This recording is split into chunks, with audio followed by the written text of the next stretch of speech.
Accounting class की और भी वीडियोस देखने के लिए मेरे चैनल को सब्सक्राइब कीजिए और साथ ही साथ बेल आइकन को प्रेस कीजिए ताकि मेरी अगली वीडियो की नोटिफिकेशन भी आपको मिल जाए। Hello and welcome to the accounting class. आज की वीडियो में हम लोग कॉस्ट ऑडिट को पढ़ेंगे। तो चलिए देखते हैं इस वीडियो में हम लोगों को क्या क्या पढ़ना है। इसको पॉइंट वाइज मैंने डिस्कस किया है। सबसे पहले हम लोग कॉस्ट ऑडिट की डिफिनीशन देखेंगे, उसकी मीनिंग समझेंगे। उसके बाद कॉस्ट ऑडिट का फंक्शंस को देखेंगे।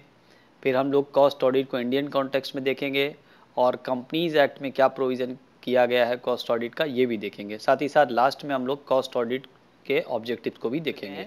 डिफिनीशन यहाँ पर जो मैंने दी है वो है ICMA लंदन की।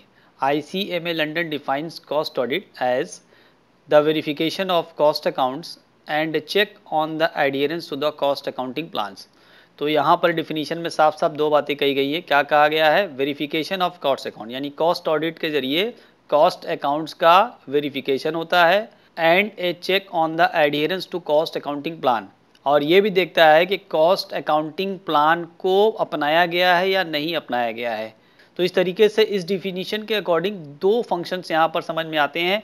पहला फंक्शन है to verify that the cost accounting records such as statement of cost reports have been maintained according to the cost accounting system. इस बात को वेरीफाई करना कि कॉस्ट अकाउंटिंग रिकॉर्ड जैसे कि स्टेटमेंट ऑफ कॉस्ट और कॉस्ट रिकॉर्ड्स या cost reports को कॉस्ट अकाउंटिंग सिस्टम के अकॉर्डिंग बनाया गया है, तो इस बात को वेरीफाई करना। दूसरा फंक्शन ये समझ में आता है to verify whether cost accounting principles, plans, procedures and objectives have been adhere to by the organisation. इस बात को भी वेरीफाई करना कि कॉस्ट अकाउंटिंग के प्रिंसिपल्स, कॉस्ट अकाउंटिंग के प्लान्स और कॉस्ट अकाउंटिंग के प्रोसीजर्स या और कॉस्ट अकाउंटिंग के ऑब्जेक्टिव्स ऑर्गेनाइजेशंस के अकॉर्डिंग है, ऑर्गेनाइजेशन के प्लान के या ऑर्गेनाइजेशन के ऑब्जेक्टिव के अकॉर्डिंग है। तो ये दो बातें हैं जो कि कॉस्ट ऑडिट की फंक्शंस के तौर पर सामने आती हैं। इसके बाद हम लोग इंडियन कॉन्टेक्स्ट में कॉस्ट ऑडिट को देखेंगे। क्या कहा गया है? In India cost audit is statutory prescribed as it assist management in decision making process by providing adequate cost data. तो यहाँ पर यह कहा गया है कि कॉस्ट ऑडिट एक स्टैट्यूटरी प्रिस्क्राइब्ड है इंडिया में। स्टैट्यूटरी प्रिस्क्राइब्ड का मतलब ये होता है कि इसको कानूनी तौर से या लॉ के जरिए इसको प्रिस्क्राइब किया गया है। तो कौन सा लॉ है? आप देखिए, कंपनीज एक्ट 2013 के सेक्शन 148 में कॉस्ट ऑडिट की बात कही गई है। तो इसका मतलब ये हो गया कि स्टैट्यूटरी प्रिस्क्राइब्ड है और ये जो कॉस्ट ऑडिट है वो क्या करता है? मैनेजमेंट को डिसीजन मेकिंग प्रोसेस में हेल्प करता है, असिस्ट करता है, क्योंकि इसके ज़रिए से वो इनफ इंफॉर्मेशन प्रोवाइड करता है और एडिक्वेट डेटा प्रोवाइड करता है।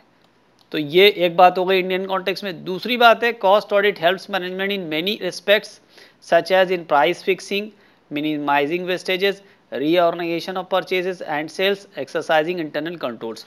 तो एक दूसरी बात ये भी है कि कॉस्ट ऑडिट के जरिए क्या फ़ायदा होता है? वो मैनेजमेंट को इस तरह से हेल्प करता है कि प्राइस फिक्स करने में मदद करता है, वेस्टेज को कम से कम करने की कोशिश करता है, परचेज और सेल्स को रीऑर्गेनाइज करता है, साथ ही साथ इंटरनल कंट्रोल में भी मदद करता है। तो कॉस्ट ऑडिट के ये सारे फायदे हैं या ये सारे एडवांटेजेस हैं जो यहाँ पर दूसरे पॉइंट में बताया मैंने। आगे चलते हैं हम लोग। अब कंपनीज एक्ट में क्या प्रोविजन किया गया है कॉस्ट ऑडिट से रिलेटेड, इसको देख लेते हैं। सेक्शन 148 कंपनीज एक्ट 2013 में कई सारे सब सेक्शन है। दो सब सेक्शन की बात हम करेंगे जिसमें कॉस्ट ऑडिट को और कॉस्ट रिकॉर्ड को बताया गया है। तो सेक्शन 148 का पहला सब सेक्शन है जिसके अंदर कॉस्ट रिकॉर्ड की बात की गई है। क्या कहा गया है? The central government may by order in respect of such class of companies engaged in the production of such goods or providing such services as may be prescribed, direct that particulars relating to the utilization of material or labor or to the other items of cost as may be prescribed shall also be included in the books of accounts kept by that class of companies। ये बहुत लंबा sentence है, इसको हम टुकड़ों में तोड़ करके छोटा छोटा करके इसकी मीनिंग बता देते हैं।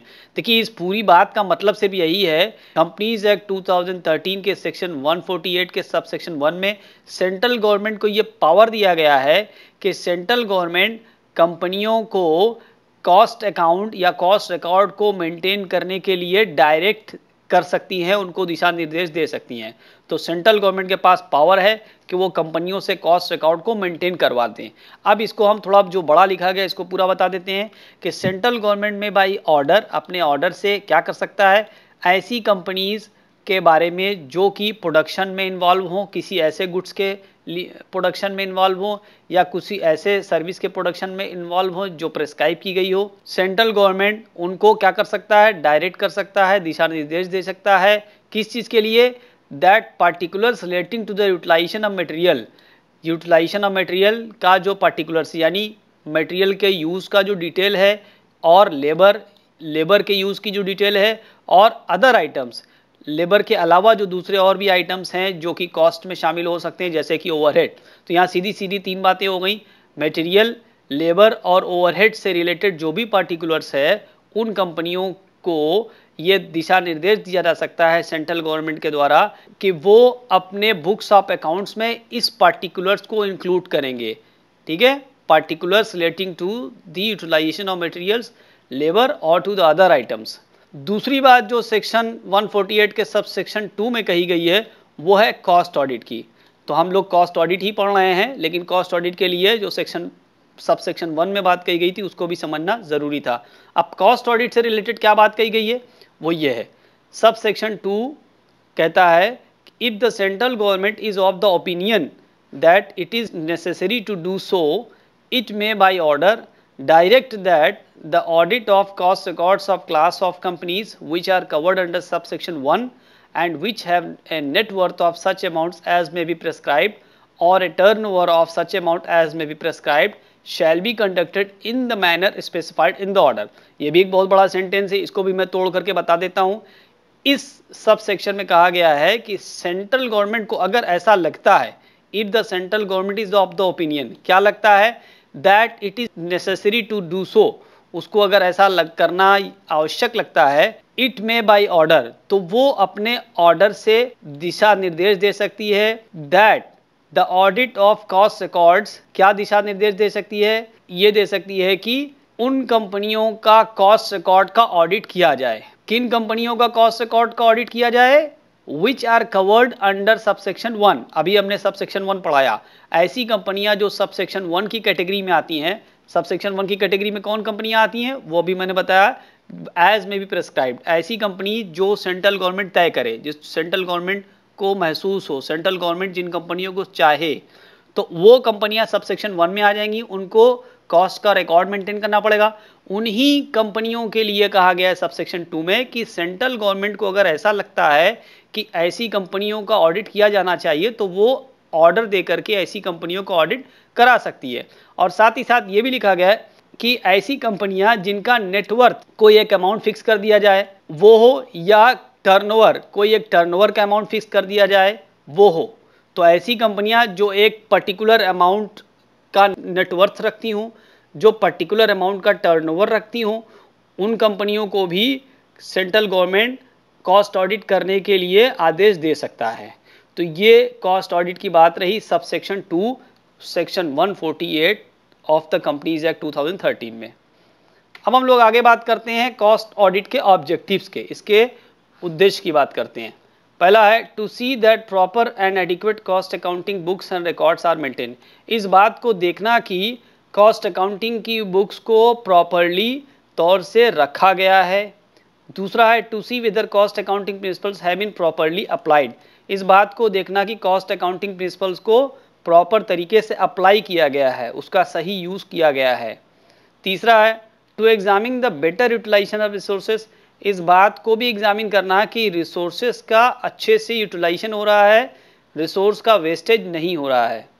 To examine the method of allocation of overhead, इस बात को भी एग्जामिन करना कि जो एलोकेशन है ओवरहेड का वो उसका मेथड जो अपनाया गया वो बहुत प्रॉपर तरीके से अपनाया गया है। आपको पता होना चाहिए कि ओवरहेड के एलोकेशन के कई मेथड होते हैं। एक मेथड होता है ट्रेडिशनल मेथड, एक होता है ABC मेथड, उसके अलावा और भी कई सारे मेथड होते हैं। तो कौन सा मेथड सबसे ज़्यादा सूटेबल है ओवरहेड का, वो सही ढंग से अपनाया जाना चाहिए। 5वां है to examine the valuation of stock. Stock का वैल्यूएशन किस तरीके से किया गया है। स्टॉक वैल्यूएशन का कई मेथड होता है, आपको पता है, LIFO, FIFO, weighted average method और स्पेसिफिक आइडेंटिफिकेशन मेथड। तो ये सारे मेथड्स में से कौन सा मेथड सूटेबल है, वो आपने अपनाया है या नहीं अपनाया है, इसको भी कॉस्ट ऑडिट से पता चलेगा। इसके आगे 6वां पॉइंट है to check the accuracy of cost accounting records. Cost accounting records में कोई एरर नहीं है, उसमें कोई गलतियां नहीं है, वो बिल्कुल एक्यूरेट है, इस बात को भी पता लगाना। To verify the adherence of cost account to the establish system and procedures. इस बात को देखना कि कॉस्ट अकाउंटिंग के सिस्टम्स और प्रोसीजर्स को प्रॉपरली और पूरे तरीके से फॉलो किया गया है, यानी जो भी कॉस्ट अकाउंटिंग के सिस्टम्स और प्रोसीजर्स हैं उसी के साथ कॉस्ट अकाउंटिंग बनाई गई है। 8वां है to ascertain how far the cost accounting system is adequate for cost control and managerial decision making. इस बात को भी असरटेन करना, इस बात को भी सुनिश्चित करना कि कॉस्ट अकाउंटिंग सिस्टम किस हद तक कॉस्ट कंट्रोल के लिए सूटेबल है और मैनेजरियल डिसीजन मेकिंग लेने के लिए भी सूटेबल है। 9th पॉइंट में कहा गया है to ascertain whether cost reporting procedure is useful और यूजलेस। ये बात को भी देखना कि कॉस्ट रिपोर्टिंग, यानी जो कॉस्ट का जो रिपोर्टिंग की जा रही है, जो इन्फॉर्मेशन दी जा रही है, वो सिस्टम या वो रिपोर्टिंग कितनी यूजफुल है। अगर यूजफुल नहीं है तो वो यूजलेस है तो कितनी यूजलेस है, यूजफुल है तो कितनी यूजफुल है, इस बात को भी देखना। To facilitate price fixation by furnishing cost data.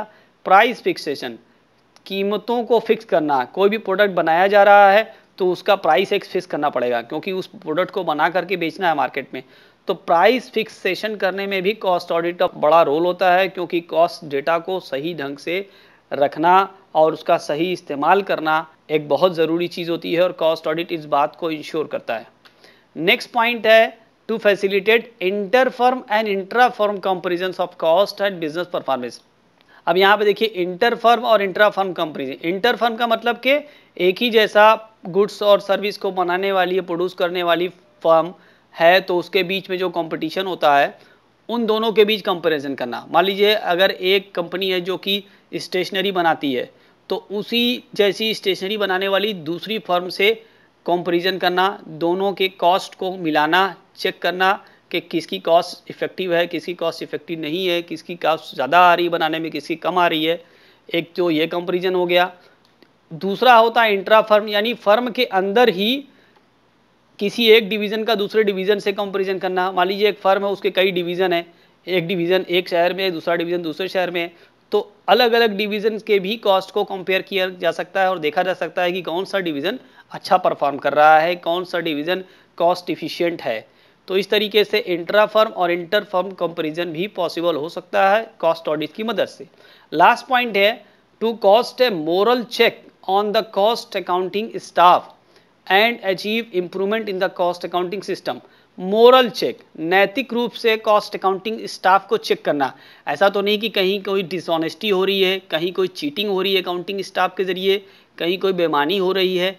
तो इस तरह से मोरली चेक करना और उनको इस बात, और अगर कहीं कोई प्रॉब्लम आ रही है कॉस्ट अकाउंटिंग सिस्टम में तो उसको इम्प्रूव करना। तो इस तरीके से ये सारे ऑब्जेक्टिव्स से कॉस्ट ऑडिट के जो मैंने बता दिया। उम्मीद करते हैं इन्फॉर्मेशन आपको यूज़फुल लगी होगी। तो अगर आप इस वीडियो को यूज़फुल पाते हैं तो इसको लाइक और शेयर ज़रूर कर दें। चैनल पे नए हैं तो इसको सब्सक्राइब करके बेल आइकन ज़रूर प्रेस कर दें। अपना बहुत ख्याल रखिएगा, मिलते हैं अगली वीडियो में, तब तक के लिए गुड बाय।